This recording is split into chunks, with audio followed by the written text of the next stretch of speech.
So for our closing session, we're going to discuss the legacy of international intervention in Iraq. And we wanted to have a dedicated session on this topic, partly so that we could, in fact, spend most of the day discussing Iraq itself. It is somewhat distasteful when the was it worth it and 10 years on debate in the UK and in the US does at times become rather obsessed with ourselves and the domestic politics around some of these decisions. It's been wonderful today to have so many Iraqis and British Iraqis here, both as speakers and in the audience, people who've taken the time to come from Iraq, particularly from Baghdad, to come and be here with us. And I would like to echo the point that Claire made about the importance of the diaspora. One of the criticisms that, of course, was made about the intelligence gathering in the run-up to the invasion was about a reliance on diaspora that was, to some extent, arguably disconnected from things that were changing on the ground in Iraq. I think that today there's been a huge amount, almost an excess of analysis about the role of social media in the Arab Spring, but there's perhaps a fertile avenue for research on the role in which social media is playing in reconfiguring diaspora and changing those relationships between exiles and diaspora and their countries of origin, because it's much easier today to stay connected. I think some of you who perhaps yourselves were exiles back in the 1980s would have lost contact really with families and friends in Iraq. And today the level of connectivity between diaspora and exile groups in the home countries is much, much greater. And you can see in all sorts of Twitter hashtags we've been using today, Iraq 10 years on. You can also look, for instance, at hashtag Twitter Kurds, a really interesting interplay of discussions taking place in different parts of the world all at once. So thanks again to all of you for participating in that. And in this session, we will look at the broader implications for the West and the world of the experience of the intervention in Iraq. Firstly, I'm delighted to introduce Professor Kanan Makiya from Brandeis University. Born in Baghdad and studied architecture at MIT, Professor Kanan is the author of several books, including Republic of Fear and Cruelty and Silence, some of the first books that really cast light on the brutality of Saddam Hussein's regime. Since 2003, he's founded the Iraqi Memory Foundation, which is dedicated to collecting archives and accounts of Iraq's history that might otherwise be lost. Professor Kanan, thank you very much. Thank you, Jane, and thank you for inviting me. When first asked to address this conference, I asked to speak on the relationship between the birth or the origins of the Arab Spring of, so-called Arab Spring of January 2011 and the 2003 war in Iraq, or what is perhaps more relevant to call, for the purposes of my comments here, the overthrow by war of the regime of Saddam Hussein. My contention, and this may no doubt, perhaps some people will disagree, and I look forward to a discussion, is that there is a very close connection between these two major cataclysmic events. One that has been overlooked, due in large part to the perfectly understandable hostility that the 2003 Iraq war engendered in Western and Arab, but non-Iraqi, I might add, eyes. A hostility that was largely, though not completely of course, not there at the time of the war itself, at the time of military action in 2003. A prime consequence of this hostility is the fact that none of the prime Arab actors on the ground during the Arab Spring, be it in Tunisia, Egypt, or Syria, and by actors I mean the brave men and women doing all the protesting and the dying on the streets, I mean that they themselves did not see a connection or have been willing to admit that the possibility that there might be one. And just the opposite, in fact. While Kanan, perhaps known to many of you as the Facebook activist, emphatically denied any such connection between the things he did, very brave things he did, and the earlier events in Iraq. In fact, such activists like Weil vociferously denied, specifically denied, that their own demands for reform and/or revolution had anything to do with the international war that they by and large all saw as illegitimate or even imperialistic in nature. As the Arab Spring progressed, such denials became somewhat less vociferous and even began to disappear among Libyans and Syrians, for example, who were now calling for the very intervention that they had so fiercely opposed back in 1991 and 2003. I could entertain you with anecdotes of Syrian intellectuals who were furious with me for a book like Cruelty and Silence, published in 1993, which tried to justify that intervention, rightly or wrongly, whatever the case may be, and who are now trying to invite me to parties and things, and with questions like, what was the best way of getting Stinger missiles off the Americans? Not that I have the foggiest idea how to go about doing that, but they seem to imagine that I did. To understand whether or not a connection exists between the overthrow of Saddam and the overthrow of Hosni Mubarak, one must accept that the 2003 war did not come out of nowhere. The events leading up to it began when the Ba'ath regime in Baghdad marched into Kuwait in August of 1990. Why, I think we must ask in an audience like this, what we must ask was the 1991 Gulf War against Iraq all about? And I would answer that question by saying it was essentially about a restoration of the Arab state system, a system that we all know was set up for the most part artificially, to be sure, by Western powers, Britain and France largely, after World War I and the fall of the Ottoman Empire. This system of states, this order, call it that, was violated for the first time in 80 years from within, first of all, by Saddam Hussein, when he invaded, occupied, annexed, and systematically raped the state of Kuwait starting in August 1990. Nothing like this had ever happened before in Arab politics. For sure, there had been intervention by Nasser's Egypt in the Yemen, and there had been the intervention of Hafez Assad during the Lebanese Civil War. But it paled in comparison with the magnitude of the action that Saddam took, which was essentially to wipe out a member of the state system, and that was something you didn't do. Needless to say, in one Arab country after the next, since the outbreak of the so-called Arab Spring, and I only use that phrase because that is the easiest way to capture in a nutshell, seems to be a commonly agreed upon phrase for the extraordinary events that have been unfolding since January 2011. The weaknesses of that system of states, or post-World War I order, if I might call it that, first exposed, as I said, by Saddam's actions in 1990, are continuing to make themselves felt with countries like Libya, Syria, and Iraq, teetering on the edge of falling apart, to be honest, or looking increasingly not viable or even coherent within their current borders. In fact, one could go so far as to say that the diplomatic, economic, and military support that several key states are today providing to Syrian resistance forces fighting against the regime of Bashar al-Assad, a support they very reluctantly gave to the coalition that pushed Saddam out of Kuwait, and only because their own security was at stake, and a support that they were most unwilling to give in the wake of the Iraqi dictator's overthrow in 2003, when a new and more equitable order, let's not even call it democratic, was at least on the agenda in Iraq.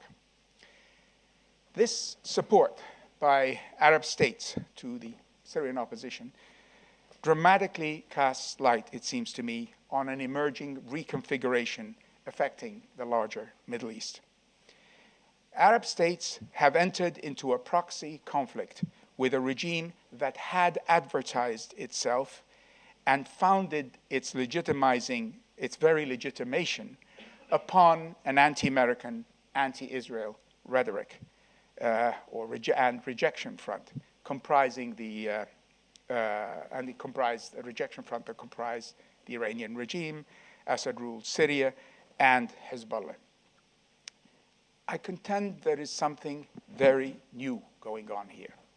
Not exactly sure what it means, but it is strikingly new and different.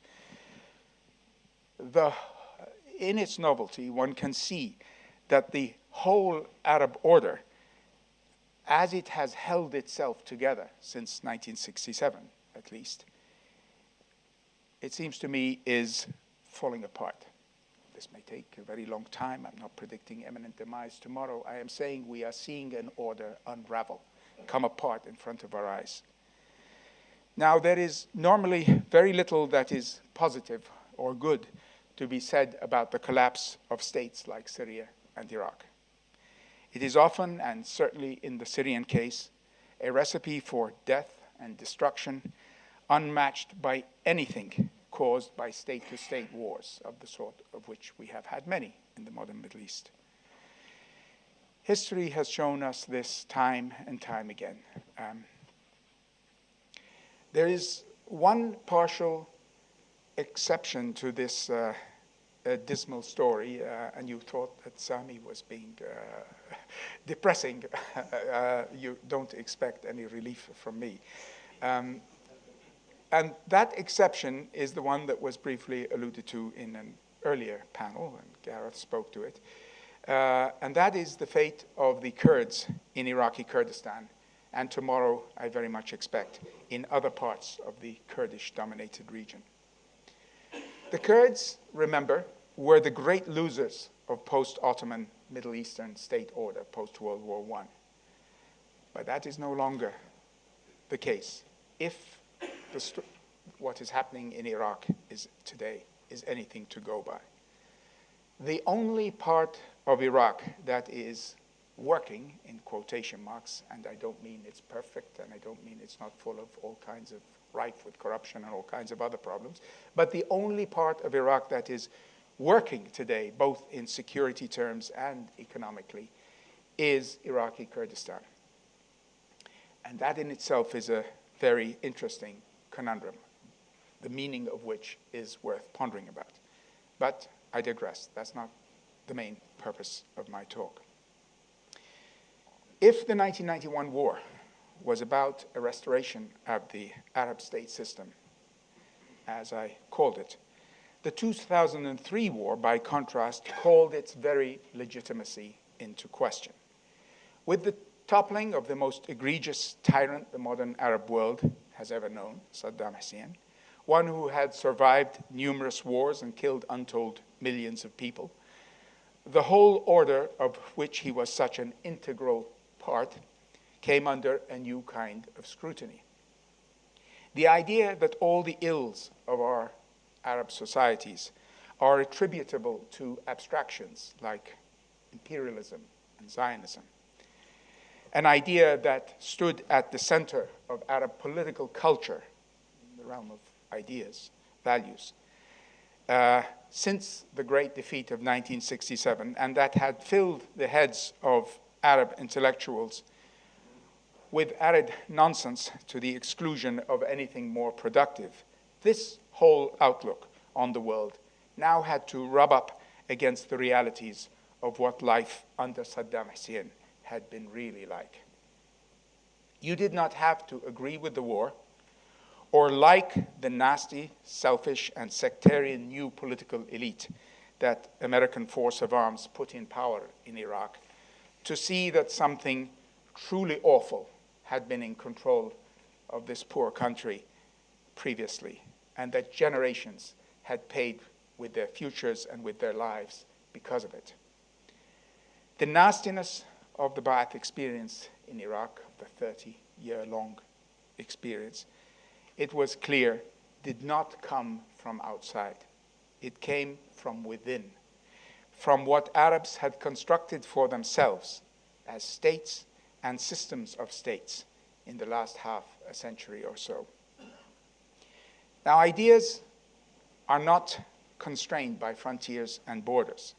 Youth, in particular in the Arab world, are not constrained by the prejudices of older generations, in particular of my generation's prejudices and compromises with dictatorship, of which we all participated in one form or another. And so, in Tunisia, Egypt, Libya, Yemen, Bahrain, and Syria, a new phenomenon made its appearance, one that unified the diverse constituencies of these very different countries, the demand for a political order deriving its legitimacy from something and somewhere new, somewhere other than the need to be unified in a suffocating nationalist embrace to hold in check the so-called avaricious intentions of the United States and Israel. But what to look for as a replacement? Why not a politics that looked to citizenship and the will of individual citizens? Nothing else has worked in the Arab world after all, and not for lack of trying. It is, of course, far from clear what kinds of government will eventually emerge from the crucible of the current popular revolts. Again, post-2003 Iraq is an interesting dress rehearsal to examine and address carefully what might occur in other parts of the Arab world. Iraq sits on a knife edge of a breakup. Let us not be fooled by the apparent continuity of the state. 14 car bombs went off just today. I just barely caught the news coming in, quite apart from everything else that went on. This might very well be a dress rehearsal, as I said, this experience from 2003 to 2010, for what we may look forward to, alas, in a country like Syria. Once again, we seem to have returned to a situation in which the fate of the whole region rests on the fate of its individual parts. I certainly think, if we're talking about a future for Iraq, it will or will not have a future, with the exception of Kurdistan that I've already mentioned, and depending this time in part on what happens in countries like Syria and Iran. And what will happen in those countries is anyone's guess. We may very well be facing years, perhaps even a decade or two, of turmoil and violence before things begin to settle down in these countries, that is, if they remain countries. Now, none of this is the main point of my talk, was caused by international intervention in Iraq, by the good idea or the bad idea of the 2003 war. It arises fundamentally from the crisis-ridden, and I would even say rotten, structures of Arab politics and political culture. It arises from a cycle of decline in the Arab world that can be dated back to 1967. All that we can say with certainty is something new is replacing it. It is falling apart. What that new thing is, I don't think anyone knows. Thank you. Thank you.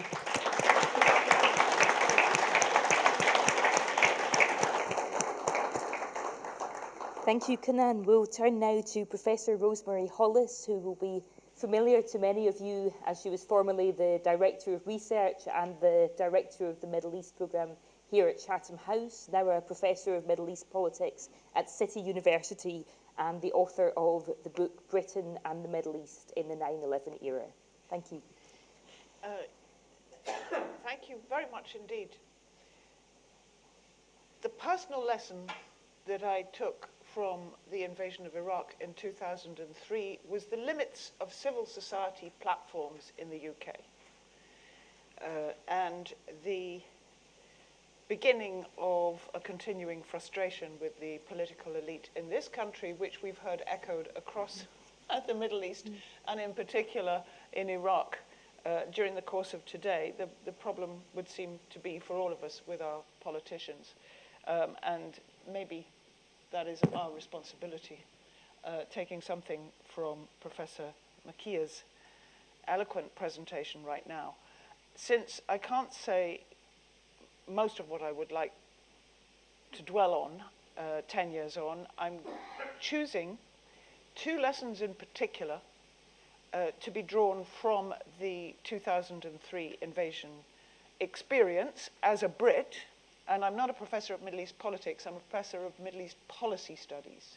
I specialize on tracking what the Brits, the European Union, the Americans do and have done in the Middle East, and how our pasts and futures are so intertwined.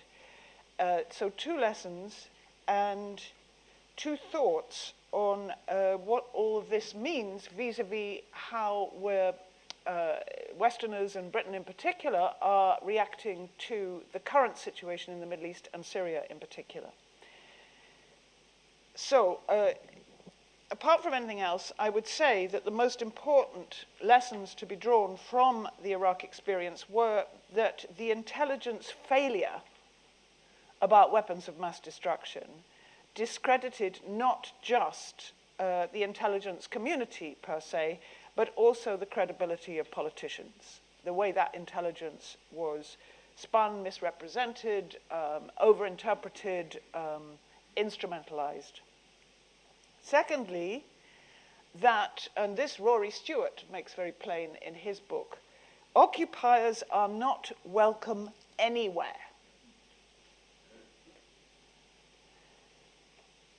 And anywhere, within a period of time, shorter or longer, they breed resistance. I recommend to you the film about Israel's Shin Bet called The Gatekeeper, which I saw last night. It is riveting. And they are basically the leaders of the Israeli intelligence agency, internal intelligence agency, responsible for policing the occupation of the West Bank and Gaza since 1967, making the point that you don't do that and not expect resistance and terrorism. And let's remember the Israelis going into Lebanon, originally welcomed, and then worst enemies, and on and on. So if you're going to invade a country, don't expect to be liked, and anticipate that commendable, brave, well-trained armed forces will still mess up. And that revenge dynamics build within small communities and affect even the best. So good intentions are not going to be enough to get you through. And all of that should tell us, and we have learned over the past 10 years, the limits of force. And if you remember, the Americans were saying, when we went into Iraq, that they do regime change, but they don't do nation building. There has been a massive rethink on that in the last 10 years, much consideration given to the importance of, if you are going to change a regime by force, that is just the beginning. And that there is therefore an undertaking which involves the civilian sector. And none of the countries in the West, the United States included, is equipped with the kind of civil service machinery or draft of a civil service machinery that can import a nation-building project into anybody else's country. And of course, we know that if you want democracy in that country, it has to be from the grassroots. It also cannot be imported. So the limits of force, as well as the problem of intelligence, which discredits the politicians, and the net effect of all of this on the local population and how they will respond. Given the costs, given the lessons, my perception is that nobody around here wants to do an Iraq again.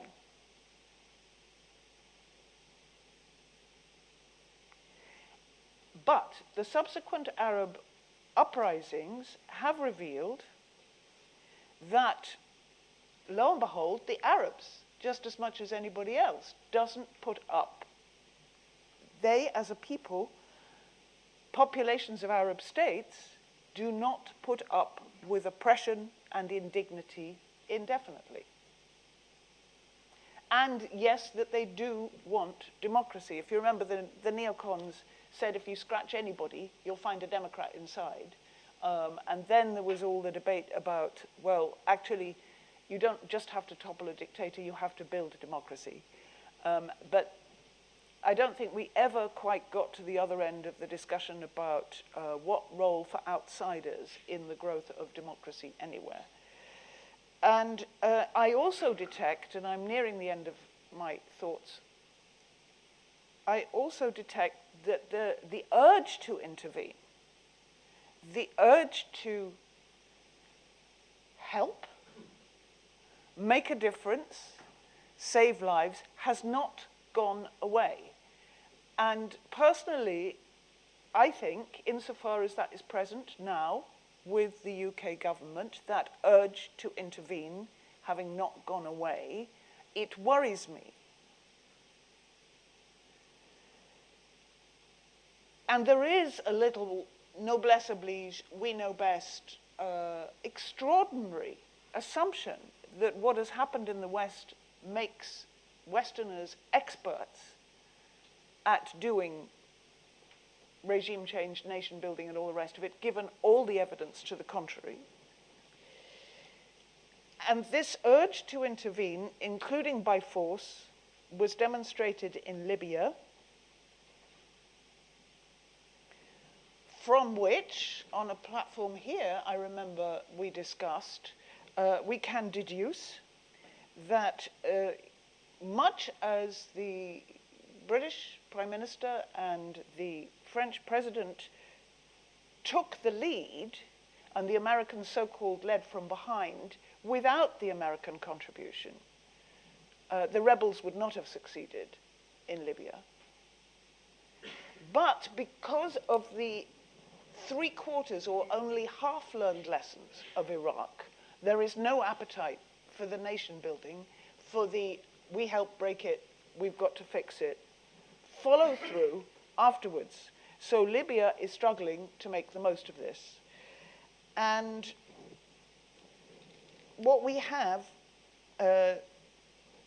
now, looking at Syria, the half or 3/4 learned lessons of Iraq mean that there has been no overt Western intervention so far,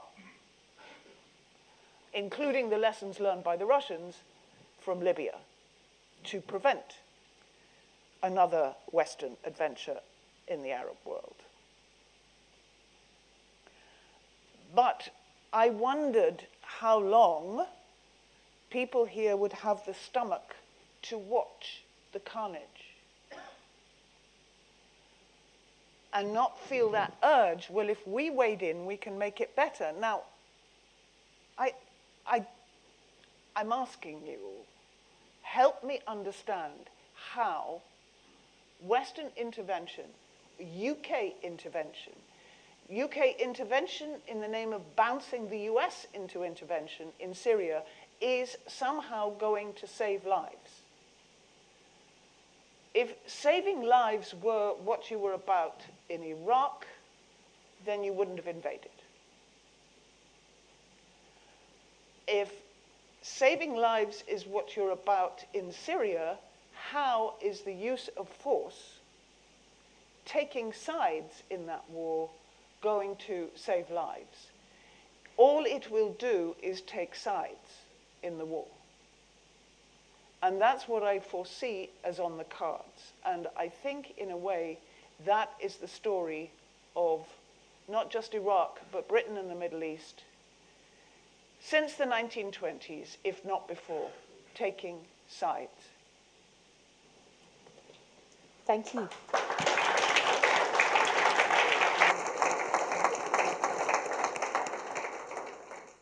So for our final panel speaker of the day, we have a historian, and I'm surrounded by professors here. We have Captain Jeffrey Macris, a permanent military professor in the history department at the US Naval Academy in Annapolis, and the author of 2 books on the role of the great powers in the Persian Gulf region.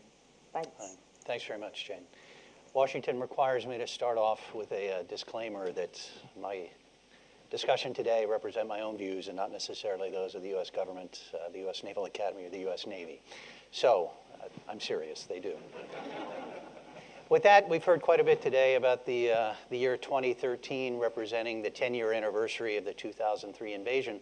But what we haven't heard, and what I as a historian would like to talk about today, and some of the lessons learned, about some of the other anniversaries that involve the great powers, notably Washington and London, and their involvement in the Gulf region and Iraq.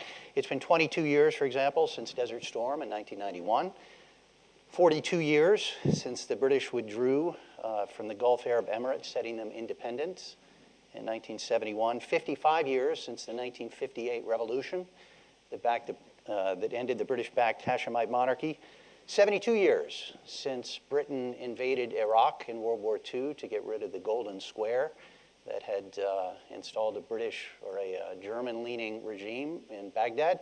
Also that same year, the first large-scale American deployment of military force into the Gulf, when Washington deployed 60,000 troops to Iran and Iraq to help deliver Lend-Lease equipment through Iran and Iraq up to Russia. 96 years since the British in World War I stormed ashore in Mesopotamia and in Persia, first to protect their oil refinery at Abadan, and then later to move up the Tigris Valley to capture Baghdad from the Ottomans, beginning the British Mandate of Iraq. 200 years since Britain deployed their warships and diplomats to the Gulf to quell tribal disorder that threatened interstate stability, starting their overlordship in the 1800s of the British or of the Gulf Sheikdoms. And then finally, 506 years since the Portuguese Admiral Albuquerque in 1507 first entered the Gulf, marking the start of 5 centuries of on and off Western political and military presence in the Gulf region.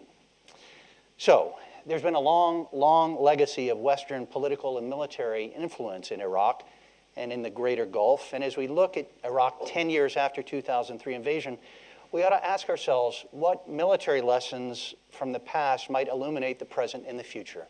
And I'd suggest there are 4 lessons.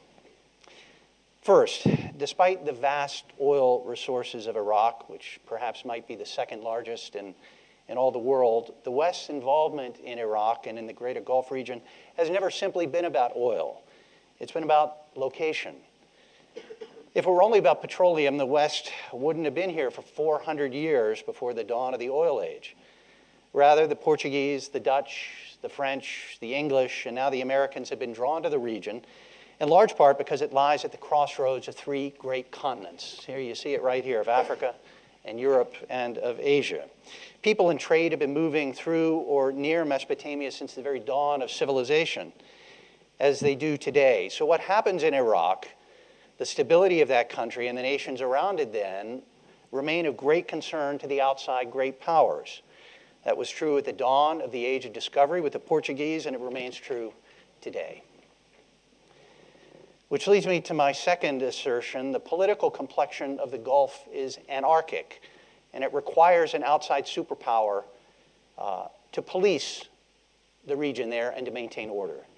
I use the term anarchic as the political scientist does today, meaning a place where there exists no dominant power that can prevail over all of the other states to resolve disputes and to enforce the law. Today, as in previous centuries, the Gulf is marked by 3 local powers: Shia Iran or Persia, Sunni Saudi Arabia, and Arab Shia Sunni Iraq, none of whom particularly see eye to eye with each other. These 3 states over the past centuries have engaged in a continuing struggle against each other, with their relative power waxing and waning over time. To this inherently unsettled mix of regional powers, we must also consider the destabilizing presence there of several extremely wealthy yet extremely weak emirates: Kuwait, Qatar, UAE, Bahrain, and Oman. Their very independence stemmed from Britain's presence in the region in the 1800s and 1900s. Without London, Kuwait almost certainly would have been subsumed by the Ottomans or by the Iraqis, the UAE and Qatar probably by the Saudis, Bahrain by either the Saudis or the Iranians. A look at the British archives in the 1800s and 1900s shows tens of thousands of pages of stories of British diplomats attempting to mediate border disputes and impose truces and treaties amongst the tribes and states of the region, using modest applications of British political pressure and, when needed, military power, primarily naval power, to keep the peace. Britain, in other words, had assumed the role of a policeman to achieve a Pax Britannica, or a British-imposed peace. That Pax Britannica, however, ended with the British withdrawal east of Suez in 1971. A reluctant America, mired in a hot war in Vietnam and a cold war everywhere else around the globe, it seemed, adamantly refused to assume Britain's former role as a security guarantor in the Gulf, and 2 decades of political bedlam ensued. With no outside power to help police the region, the Iran-Iraq border flared, the Shah tumbled, the emboldened Russians invaded Afghanistan, and the Iraqis took Kuwait. And after each of these foreign policy catastrophes, at least from the perspective of the West, that followed Britain's 1971 withdrawal, the Americans felt themselves compelled to assume an ever-increasing role in the Gulf, culminating in the 1991 Gulf War, after which the U.S. military stayed, maintaining interstate order there, as well as maintaining the free flow of trade in and out of the region. Washington then, since 1991, in other words, had assumed Britain's former duty as security guarantor.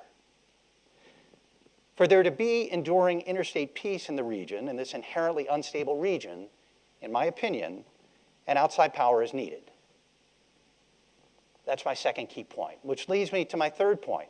If a superpower presence is required in the Gulf to prevent interstate violence and to keep interstate trade, free trade around the globe flowing, and it is, what should that presence look like, and where should it be placed? Well, here we need to assume that the future goals of the West remain the same as they have been in the past. Continued political stability and the free flow of world commerce. In short, to maintain those interests, the West in the future should maintain an integrated coalition of Western and Arab militaries and political states. And the West should project power to those states in the Gulf region whose leaders want or need it, and stay away from those who don't. Let me explain. Which state want superpower presence inside their borders? Well, the minor emirates do.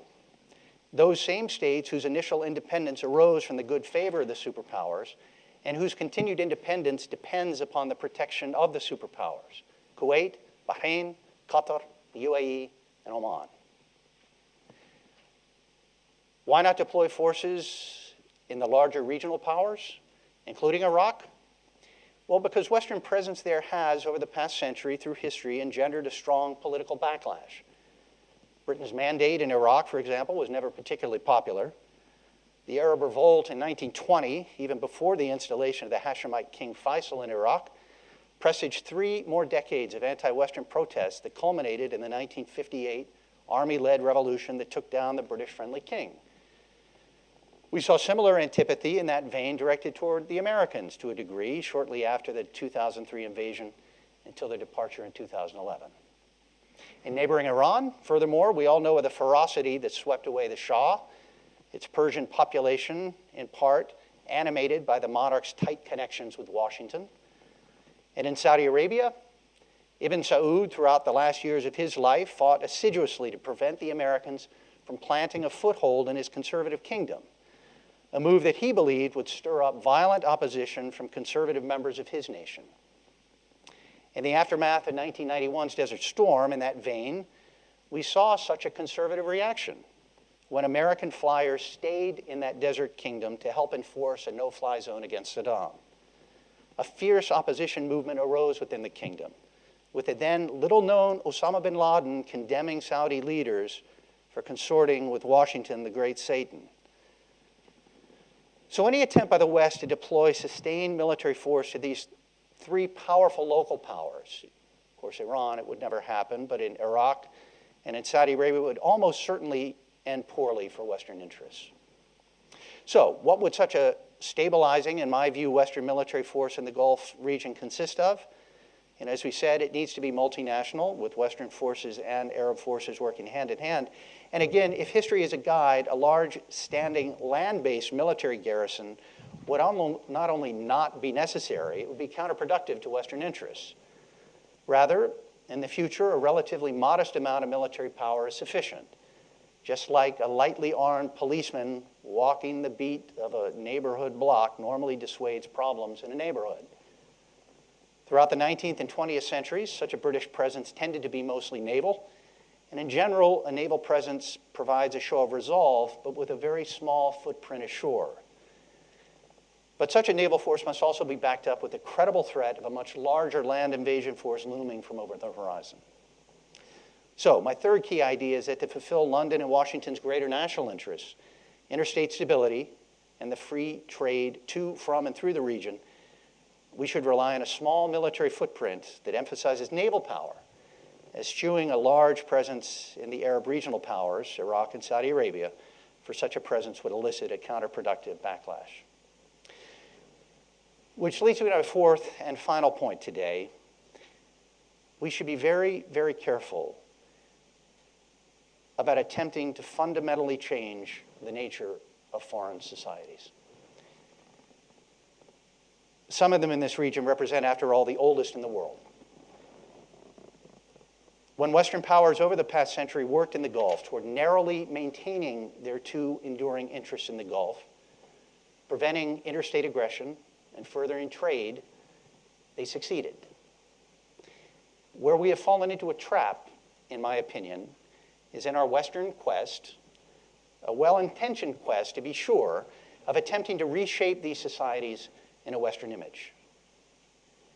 In doing so, we have assumed, wrongly, in my opinion, that Western ideals are universal ideals that can be quickly and easily transplanted into foreign cultures. When the British overthrew Turkish rule in Mesopotamia in World War I and installed a Hashemite monarch on the throne, they were, in a somewhat altruistic way, attempting to bring an enlightened Western order to a population that had previously known Eastern despotism. And 8 decades later, in 2003, in a similar vein, when the Americans overthrew another Middle Eastern despot, Saddam, Washington did so in part to bring a new democratic order to Iraq.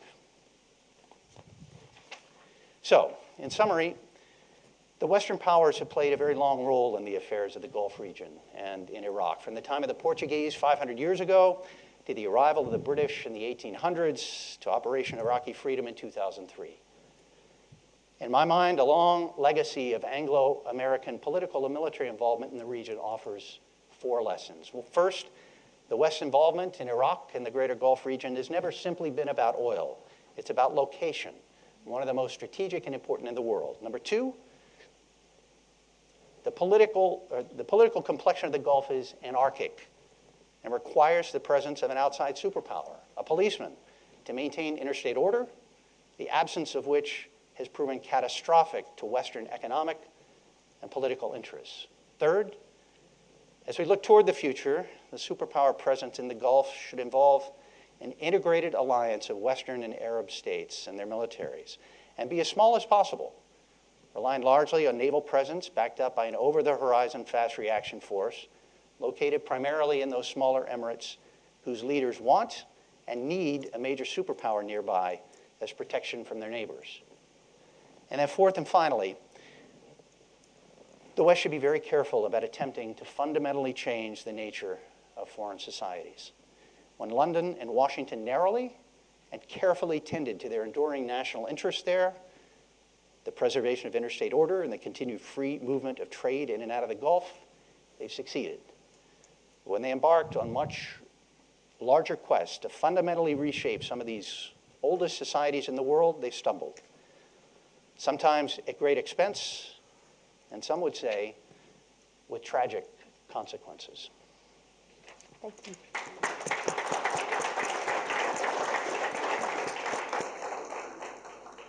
Thank you all. So we've heard 3 different perspectives on the Arab world, the UK and the US, and very much a sense of the regional order unraveling, of uncertainty of the limits of Western influence, but at the same time, some reasons why perceptions that the US is dramatically pulling back from the region may be overstated.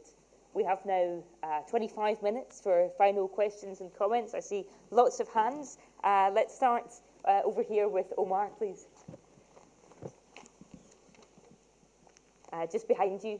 Sorry, just behind you there. Waving. Thank you, Jane, and thank you to the panelists. And I'm going to ask you to introduce yourself to those that don't know you. Omar Siri, Research Assistant in the Middle East and North Africa program here at Chatham House. My question is to Professor Makiya. You referenced the breaking down of the Arab state order, and we don't see, or you didn't prognosticate how that would turn out. Referencing 1967-68, and it harkens back to Sadiq al-Azam's kind of self-critique to me in terms of what you're referencing. My question to you is, in critiquing and criticizing political culture in the Arab world, how do you mitigate the perception, perhaps in the West, that develops into, to me it's a slippery slope, where you can very easily get into more of a racist commentary towards political culture in the Arab world, where democratization can't really take hold, or democracy can't really take hold. Do you mitigate that by the fact that, as an Iraqi, that criticism comes from you, and therefore it's more of a legitimate criticism? So that would be my question, and then I guess I'd also really like to hear the other two panelists, particularly because, to Professor Macris, you, in referencing the states that desire a superpower presence in the Middle East, you referenced states that, I believe all of which you referenced, wouldn't be considered democracies. So who is actually requesting or desiring that superpower presence, I think, is perhaps more of the outstanding question that maybe you can address. Thank you very much. We'll take a couple more questions before we come back to the panel. If you can bring a microphone up to Haider here. Haider Al-Kowi from the Center for Academic Shia Studies. I feel slightly bad about asking this question following historical analysis that stretches back hundreds of years and the lessons that can be learned from history. But my question is to Professor Makiya, and it's a counterfactual question. Jane spoke about the rise in social media and the interconnectedness that we now see that transverses borders. If Saddam was still in power today, would he have been able to stop this revolution in communications? Secondly, had he stayed in power, would the Arab Spring have reached Iraq? And if so, how would it have played out? Thank you. Thank you very much. And we'll take one question here. Roger Hardy, King's College London.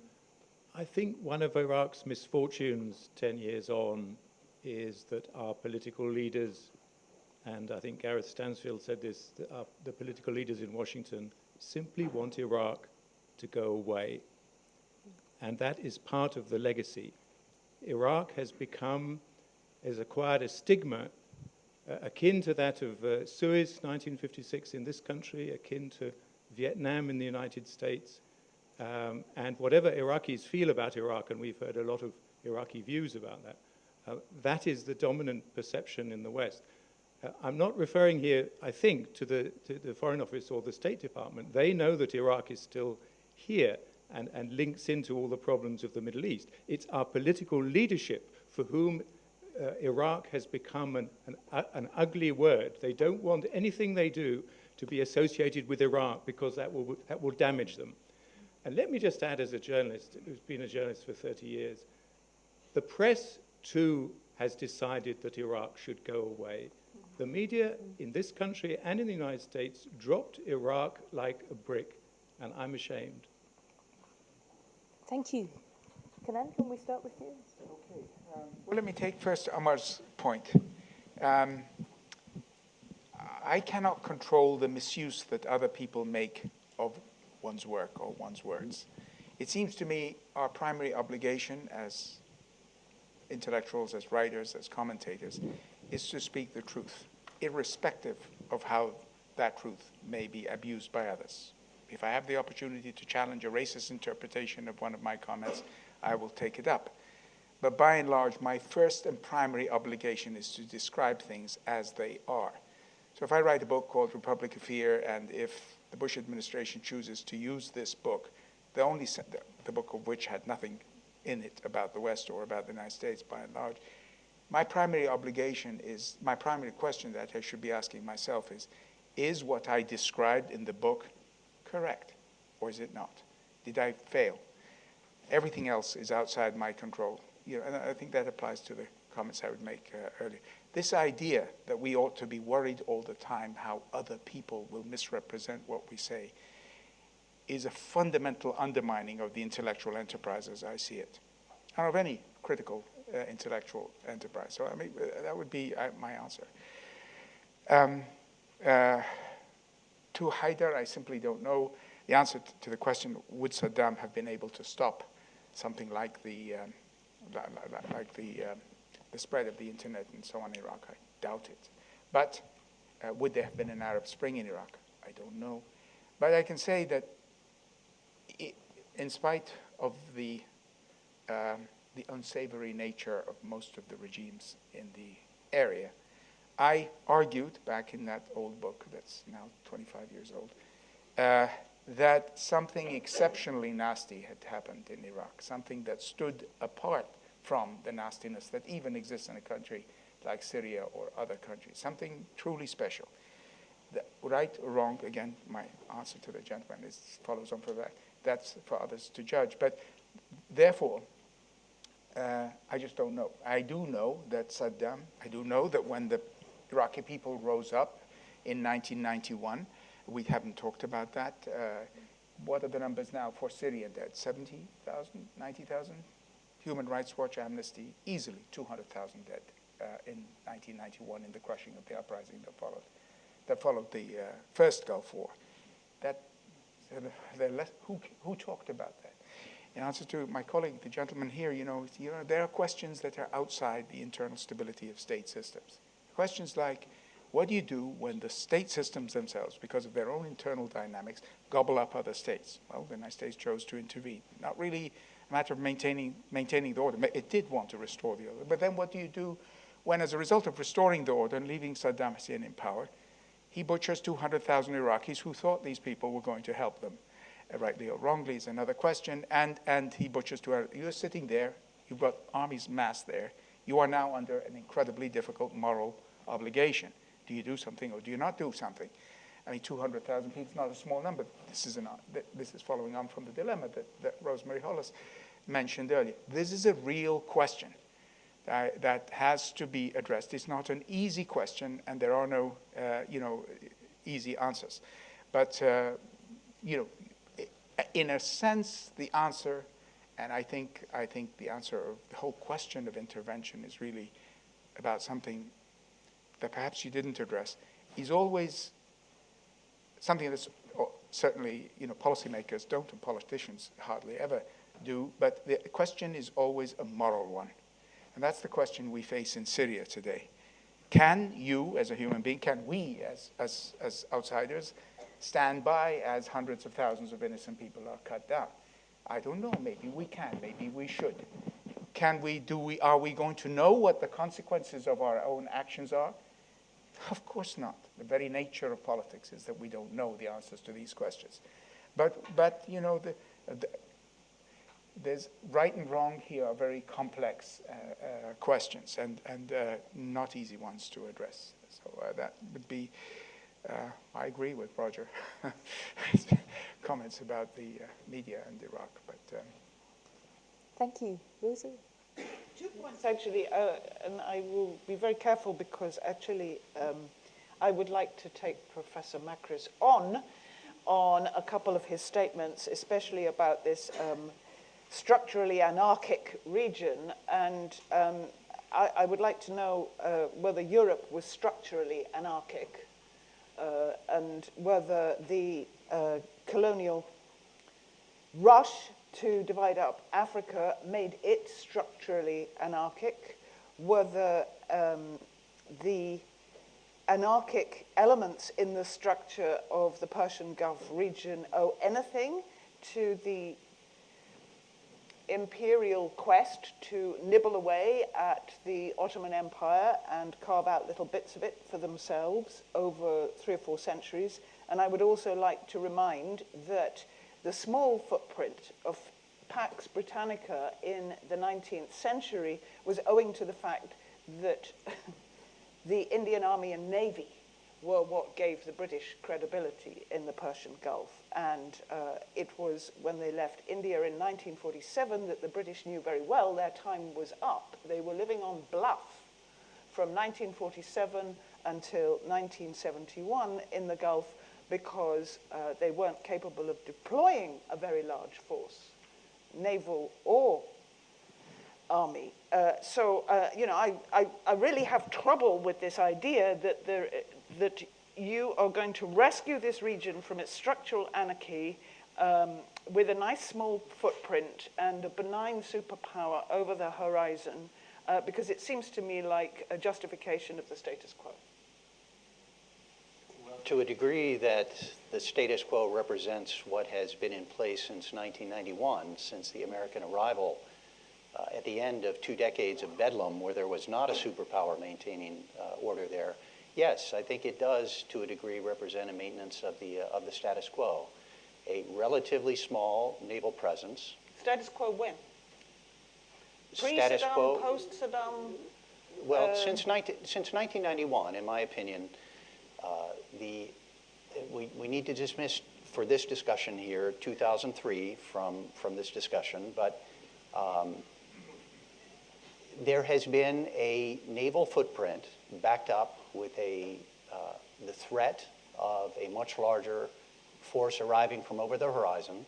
It does, in fact, look similar to the British system in the 1800s and 1900s, where you had a small squadron deploying from Bombay that showed the flag, showed the force, always with the British Army over the horizon ready to come. Now, I'm agnostic as to whether that's the way it should be or not. I don't necessarily think that morality is playing a large role in whether or not a superpower ought to be there or not. The lesson learned from the 2 decades of bedlam from 1971 until 1991 is that when the superpower left, the neighborhood fell apart. Okay, I've got to stop. Yeah? But I will also mention the question about democracy and demands for at the back as well. For a superpower. Excellent. Well, we'll take, but I just wanted to pick up on that question about the smaller states that are seeking superpower presence being with mixed levels of democracy. I think to address Omar's question, I might relate an interesting story that I uncovered in the British Archives in Kew.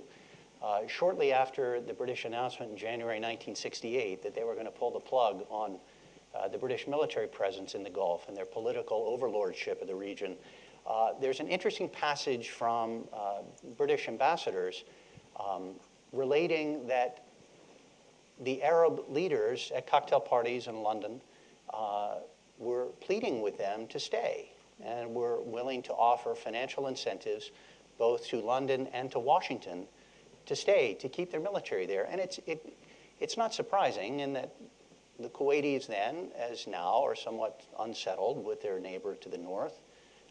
The Bahrainis, up through the 1970s, feared that Iran was going to claim them. It wasn't until a UN-led fact-finding mission in the 1970s that ended. Qatar has a tense relationship with the Saudis now. The UAE, throughout the 1950s and 1960s, had an unsettled border in the Bahraini border dispute, along with the Omanis. So these small states that have border disputes with their neighbors and have reason to fear the larger regional powers will not publicly stand up and say, we want Washington, we want London. That's not going to happen. You're not going to hear it. But will there be a quiet willingness to answer the requests for the Western-led coalition forces to use their facilities? I suspect they will, as they have and will continue to do. Thank you. We've got time for one more round of questions, so we'll take lots. If you bring a microphone to Gareth here at the front.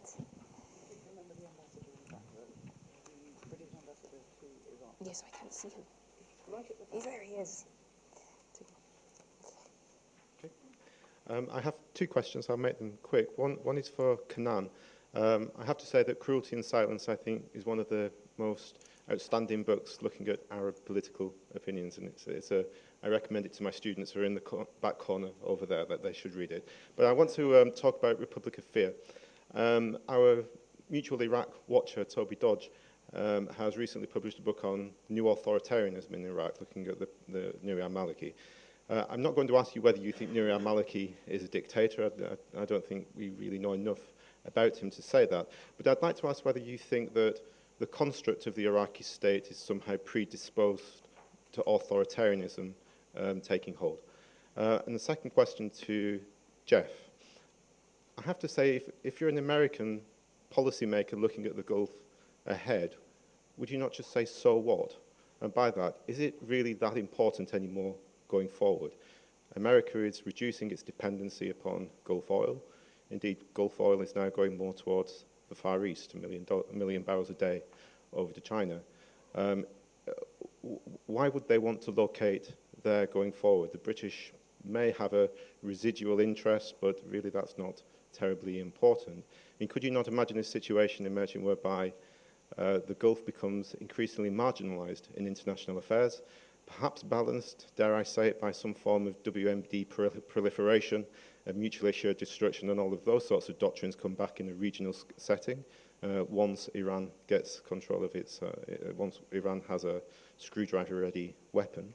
Is that not a more plausible scenario for an administration that is already, it's already pivoted? I mean, the Obama pivot has swung them possibly out to the Far East, leaving the Middle East also empty of Americans, perhaps. Thank you very much. If you could take the microphone right to the back row where the British ambassador is sitting with all Gareth students, I think. Thank you very much, Jane. Simon Collis, British ambassador in Baghdad and previously in Damascus. And it's a question for Rosemary, really. You said that the Arab Spring showed that Arabs don't put up with tyrants forever. We know that the main lesson which the regime in Damascus took from Libya was that Gaddafi wasn't violent enough, he didn't hit hard enough, heavily enough, and their policy has shown that. And so I'd like to put to you, in light of your comments, and in light of the general tendency always to judge present conflicts by reference to the last one, always fight the last conflict or refight the last conflict, when we're looking at current situations. I'd like to put to you a question that was put to me by a Syrian activist in, I think it must have been late April or early May of 2011. The body count at that time was 2,000, so I guess it would have been about that time. And she said to me, you've made clear, Ambassador, and you've explained your government's policy to me, and you've referred to the need not to raise people's expectations unduly if you can't fulfill them, because I'd spoken to her about what had happened after 91, when people thought that in Iraq, when they thought that they'd been called to rise up, and they did, and they were chopped down. So I was very carefully managing her expectations. And she said to me, okay, it's 2,000. Will you give me the same answer when it's 20,000? Will you give me the same answer when it's 200,000? Which was the number that I noticed Professor Kanan mentioned. At current rates, that number will be reached sometime in the second half of this year. And I think it is a question that does have to be faced. As Professor Kanan said, there are no easy options. If there were, we'd have taken them by now. There are no easy options, but it's not a question that can be ducked. And I'd like to know what your answer is in light of what you said earlier. Thanks. Thank you very much. If you come up to the gentleman here. Yeah, Duncan Fraser, University of Exeter. I was just wondering, Professor Macris, you talked about how a small naval footprint will produce less resentment in the region. I'm just wondering if in places like Bahrain, if a continual naval presence is seen as one of the reasons that we might back regimes like this, whether this may not lead to, the same backlash we've seen elsewhere. And if that not root out like the benefits of a small footprint? Thank you. And the lady just behind him, please. Yeah, Suns Abbas, Iraqi Turkmen representative to UK. I just wonder, we have now a country who formed the government on the basis of sectarian ethnicity, and it's really clear that they have very fundamental disagreement between themselves since last election until now, and next year we are going to have parliamentary election. We don't have interior and defense secretary. I'm just wondering, is it, the British and American government's obligation toward Iraq to straighten the political process over there, especially after what we heard from the Gareth Stanfield there, that there is option for the Kurdistan to be separated from the Iraq, and it's not going to be easy, as Mr. Rashid has issued that there is sensitive issues like disputed areas. So we are facing another conflict. Maybe it will be in the future another conflict, and there's people in the middle is going to be defenseless without any arm. And is it going to be point out that is going to be another conflict in the area, and it needs to have another intervention from the British government and Unitedness? And the second question, I'm sorry, we're running out of time, so we'll just take that one question. Thank you. And if you could bring the microphone up to Louay here. Sorry, but we're coming very close to the end. So we'll take one question from Louay, one question from Faisal, and then come back to our panelists. Thank you. My question to Macris. 15 years ago, Hollywood produced a fictional movie about an asteroid hitting planet Earth. Now, the fiction part of it was not the asteroid. It was, at that time, the President of the United States was played by Morgan Freeman, a black American. 10 years later, we had Barack Obama running for election and to become a president, and with the middle name Hussein. Surely, like over two and a half centuries, nobody played or attempted to disfigure the evolution of democracy in the United States.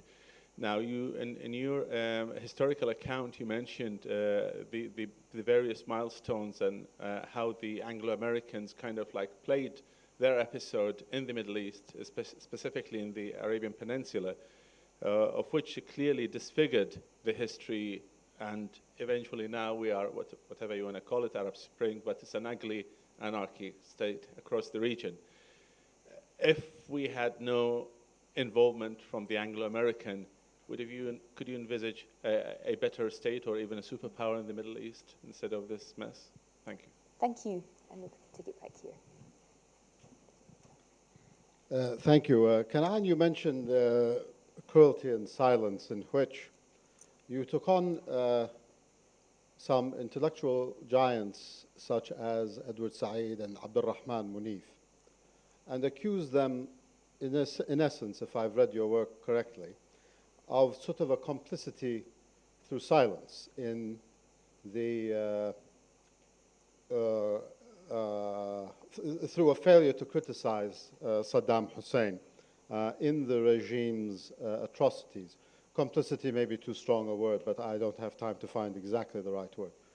I have to say, and I say this with great respect, but it seems to me that you yourself have been silent over the ethnic cleansing of Baghdad, or at least you have not adequately addressed that issue in your writings, and of the sectarian violence in Baghdad, where people were killed if their name was Ali or Umar by the opposing, if they were perceived as Sunnis or Shiites by the opposing militias. And I just wonder how you square that, and whether you feel that it's appropriate, in fact, particularly because of the role you played in 2002 and early 2003 and prior to that, whether you think that it would be appropriate, in fact, to have taken a more public stand in criticizing and in commenting upon the ethnic sectarian violence in Iraq, and whether you feel you ought to address that at least. Thank you very much. Thank you. And I'll take one last question from Dr. Zuhair over here in the second row. Sorry, you'll just bring you a microphone.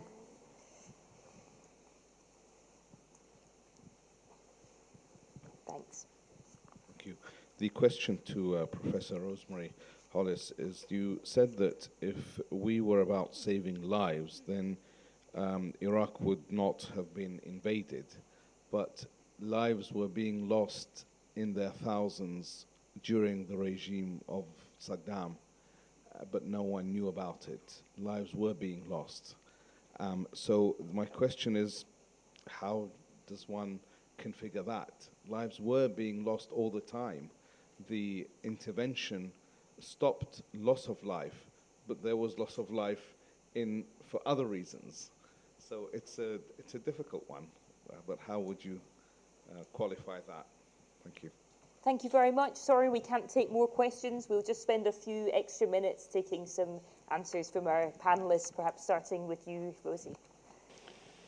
Thanks very much. And they are searing questions, these two, to me, from the ambassador, and now just here. Listen, I think we have been complicit in the periods when the killing was not overt. I think from 1971, to take a date, the enjoyment of the oil boom bonanza in the Gulf, the arrangements with the regimes, the kind of sense that, you know, stability is best served by these traditional rulers. And Baghdad is the kind of place it is because that's the kind of place Iraq is. And there's the same kind of complacency before Mubarak was toppled. You know, we try to suggest there's less torture in the jails, and they tell us, go worry about our own terrorists.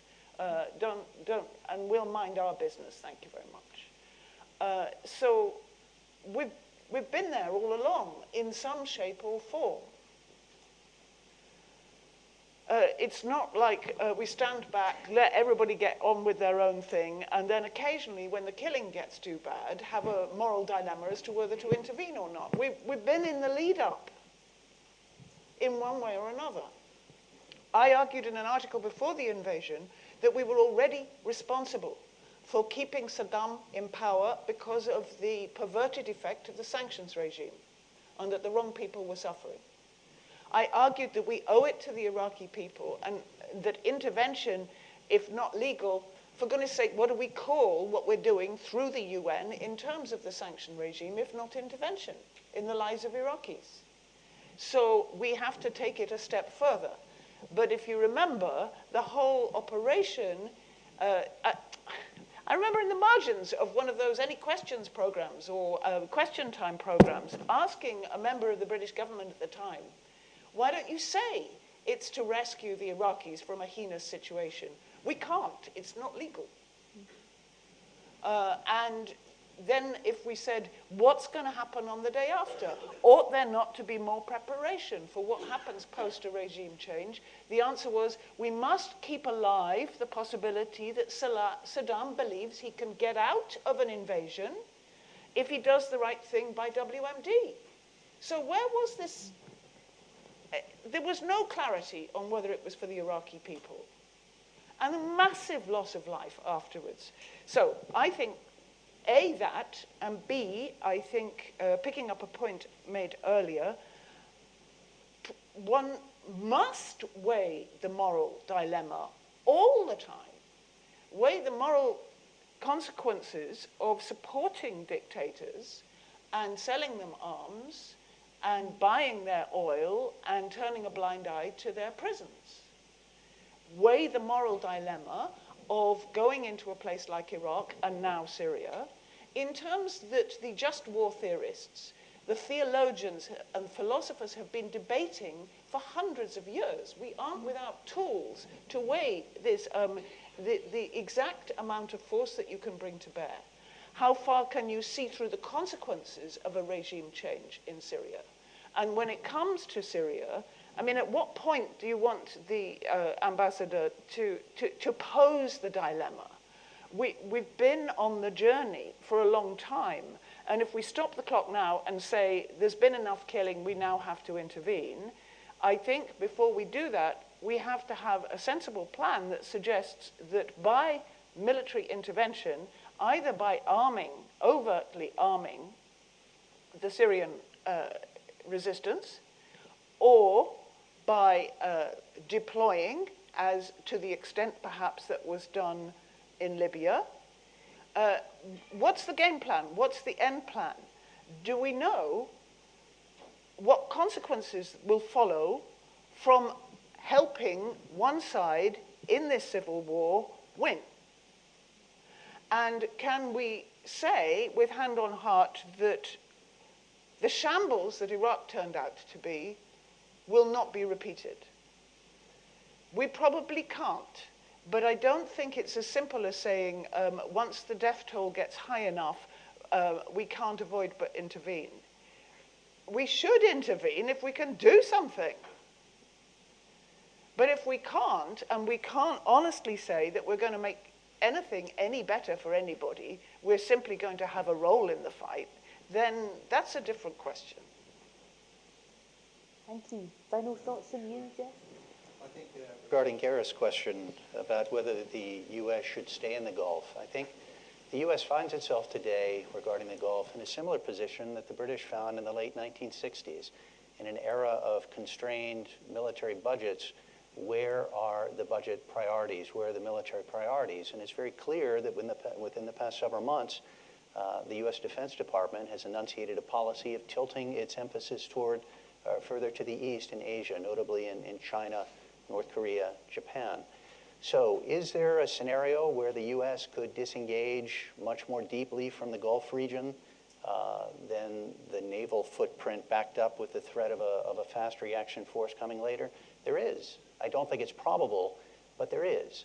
And I think the lesson of the British withdrawal and the power vacuum that they left in 1971 and the troubles that ensued should offer a very sobering lesson of what should happen in the absence of that power.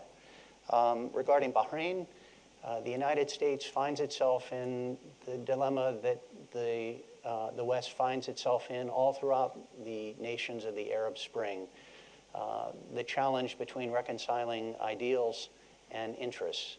And that naval base at Bahrain has been home to Western naval force for over 150 years. And to lose that strategically located position right in the middle of the Gulf would be something that would be very, very difficult to replace. So that enduring challenge between reconciling ideals and interests continues. And finally, what would have happened had the West not taken down the Ottoman Empire 100 years ago? I think we'll probably have to wait for the 100-year retrospective of World War I, which undoubtedly is coming next year. Thank you. And Kanan, final thoughts from you? Yep. Very quickly on Gareth's question, I haven't read Toby Dodge's books. I've seen it just come out. But on the issue of Maliki versus Saddam, I think the fundamental event that has happened in Iraq is that power has been fractured, broken up. We have not one Saddam, but hundreds of Saddams. And we don't have a change in the way of thinking about power. Maliki is one of those Saddam. So, and by the way, this poses a problem for the project that you were talking about earlier. It's very important. I like the way you put it, foreign policies, Iraq as the subject or the object. But what if the question is before that? The question is, what is Iraq? What if the question is, does Iraq is there a political identity called Iraq, to which large enough numbers of people and to which a political leadership connected with there should be, and what is the substitute for that? So before you can even have a foreign policy, it's no wonder they don't have a foreign policy. They just react to events. It's for that reason. They don't know who they are, politically speaking. I mean, and the country is in a mess. Which brings me to Faisal's observation about cruelty and silence. I have not written, he's absolutely right, any substantial work since The Rock, which was about something else, but not quite, which is not about Iraq. And being part, I'll be quite honest, it's, I have tens of thousands of words that I don't like, can't publish.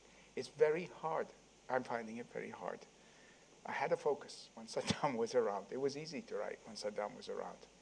There's now 1,000 Saddams, as I said earlier. It's hard to know where to start. Sectarianism, I've spoken about that hundreds of times, profiles, interviews, this, that, and the other. So my views on the sort of horrific nature of the sectarian strife that's going on the fault of all the main leaders and all the main players of the whole political class that's formed in Iraq are wide enough known. But I have not written, you're right, a substantial work, because I have not yet found the right form in which to write that work. I know what I want to say, I don't know how to say it. It may be connected to some of the things I just said, but I'm frankly admitting. Secondly, there's such a thing as being too close to events. I was a participant. I never served in government. I deliberately never served in government or in anything remotely resembling government. So I never, but I was, you're right, I didn't write anything substantial, and it is a question I ask myself every day, and I will rectify it one of these days. So on that note, thank you, and I just want to say a few final thank yous to everybody who came. A special thanks to the Foreign Office, to Shell, to the British Institute for the Study of Iraq, who are having their own conference on Britain and the occupations of Iraq on September 11th this year, to the UNDP Iraq, and to the Al Nahrain Center for Strategic Studies in Baghdad, who have travelled over here especially to be with us, which has been wonderful. I want to thank our Chatham House team, Omar Siri, Sophie Grant, Helen Twist, Sarah Masri, and Ghazwan Al-Dafai for all their work making the event run smoothly, and Nusayba Yunus, who chaired the second panel from the Harvard Kennedy School, as the very idea of having this conference was hers in the first place. We will continue to debate and discuss Iraq here. We have a special issue of International Affairs this month and of The World Today, and a collection of resources on our website, if you wouldn't mind taking a look. And it just remains for me to thank all of the speakers, and to you for coming. Please join me in thanking our final panelists.